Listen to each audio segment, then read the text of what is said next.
Hi, families. What a crazy few weeks we have had, and just trying to figure out how are we going to be living? What do we got to do? What does home life look like? All these different things have been kind of just changing almost on a daily basis. And so, like I said this last weekend, we wanted to make sure that we were getting a resource into your hands, into the family's hands, into homes, into homes with children in them, that allowed you to kind of process just having worship time and kind of time to study scripture at home. And so now this is still pretty fluid and we are still looking at some ways to streamline it to where you're not getting a bunch of different emails from Lighthouse. But right now, if you have children living in your home, there's going to be two emails that you get from us. One, possibly two. So if your family is part of Awana, you'll be getting something on Tuesday that helps engage Awana with our leadership and to be able to do it at home. Now, there's still some tweaking and some figuring out of how that's going to work and how that looks. So be patient as we try and figure those things out. But Tuesday you'll be getting that. Now, if you're not part of Awana, there'll be another email that comes out. So Awana, you'll get two emails right now, and then if you're not part of Awana, you'll just get one. And in that email, there's a couple different ways there's two different things that we're hoping. That one, you're using this email to create kind of a worship time, a family worship time at home. And then two, that we're hoping that it helps you as a family engage the weekend services, whether you watch online on Saturday or on Sundays. But we're hoping that what we're doing is helping that experience as well, because it's totally different to worship once or twice at home on the live stream as opposed to doing it week in and week out. So come the second, third, fourth time, it's going to be like, this is really hard. And so hopefully by what we're doing with this format will help that a little bit. And so, but in the weekly emails will come out, and most likely Wednesday or Thursday is when they will come out. Like I said, unless we can streamline it to where the Awana one and this one will come out together, and then you're set up, and then it'll just have an Awana section, and then a family section. And so now in this email for the we'll have a just for fun section, and there'll be some games, some suggestions. Maybe it might be have a Nerf war with your family, or play Scrabble, or Scrabble may not be a good one, but play a game, or here's a craft. Now sometimes those games or activities or crafts might play into the message. Right now they most likely won't, because again, we're just kind of putting some things on a fly together. So be patient with that. So they'll be pretty simple, but again, just a chance to come together, laugh, play a little bit.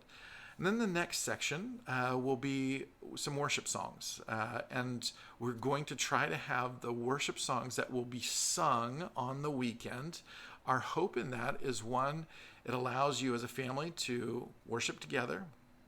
But then two, for especially your younger kids, to hear the songs, not just once, but maybe you put them into a playlist and you're playing them throughout the week. And so your kids are hearing the songs, they're kind of knowing the words a little bit, because again, sometimes when we do worship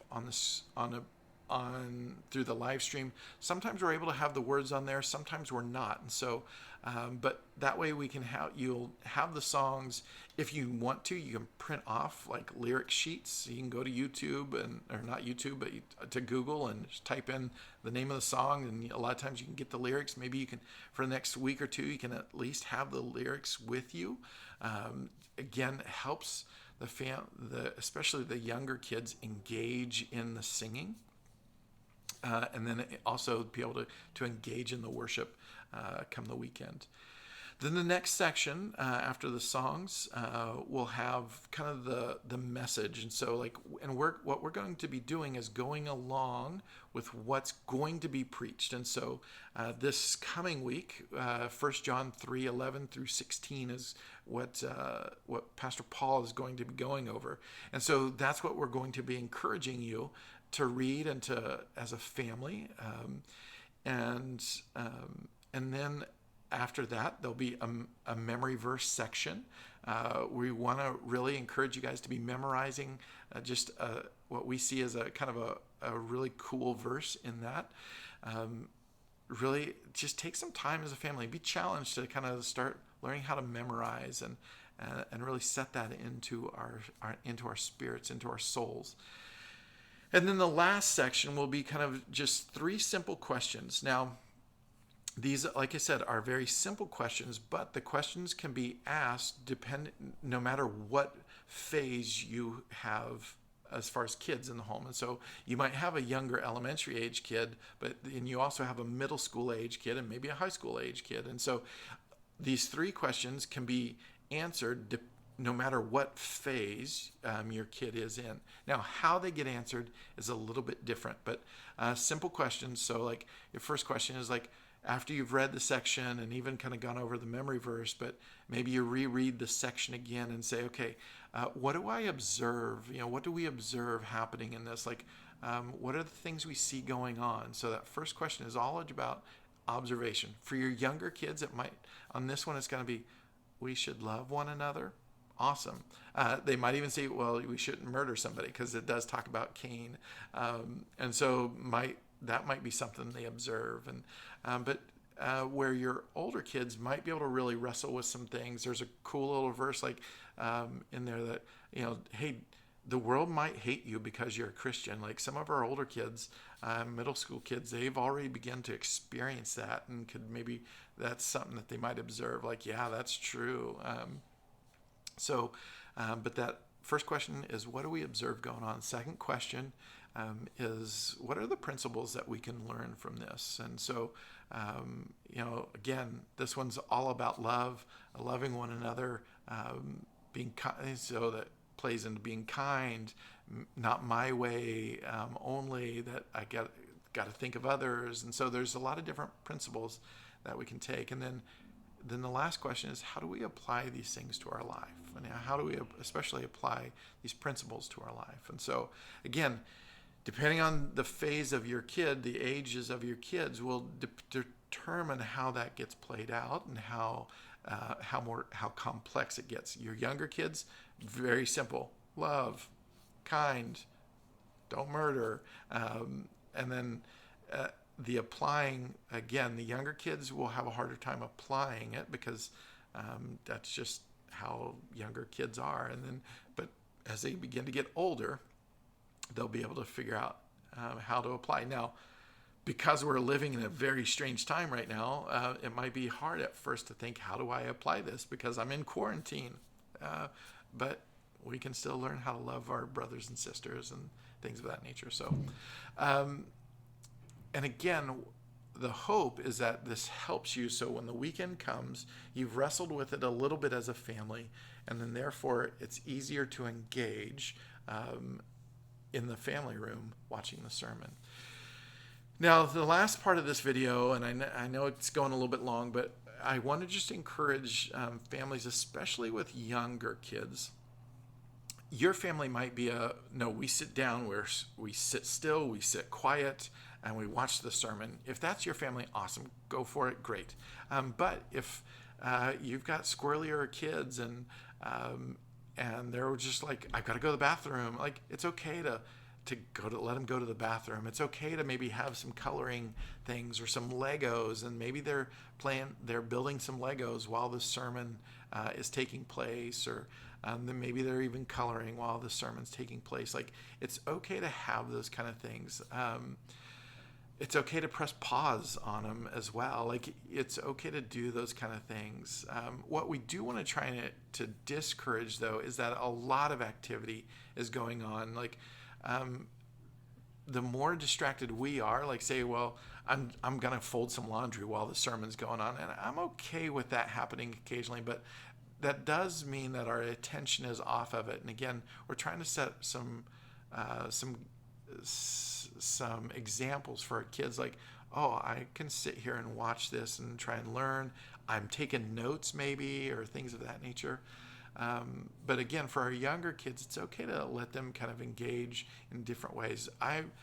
Even our older kids too, though sometimes they need to doodle or color, and they're actually hearing what's going on and processing what's going on. But sometimes what we do is like, nope, we've got to sit still. And sometimes for some kids, and you know your kid better than I do, they might need some of that outlet to be able to actually hear what's going on with the sermon. So again, we hope that these emails, these kind of family resourcing, will help your families. Now, ultimately, this is kind of that, what do we do? Like for, rooted. Well, no, this is your rooted. Like take the time, make a family time.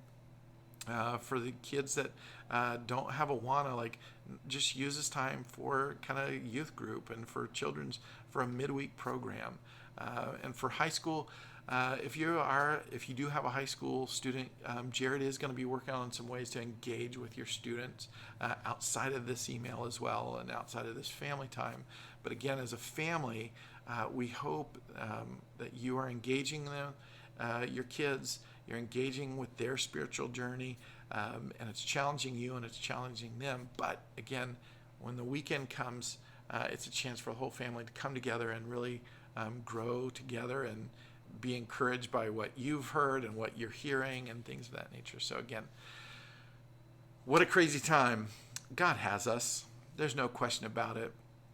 And again, I've just been so encouraged by just the stories I've heard already of families like taking some time and really kind of enjoying a little bit of the slower pace of life, catching your breath a little bit, but also using that time to be wise about not only just growing in extra knowledge, doing some school at home. I know some of you are having to work at home, but also using that time to really work on our spiritual lives as well at home. So again, God's got us. He loves us. He's watching out for us. Again, we're praying for you. If you could keep praying for us as we're still trying to work out some of the kinks and still trying to figure out how we can streamline the best way. But again, we just want to encourage you as families, have some time. Here are some materials that you'll see every week to engage in God's word and in one another. So God bless. Again, know that we love you. Know that we're praying for you. Take care.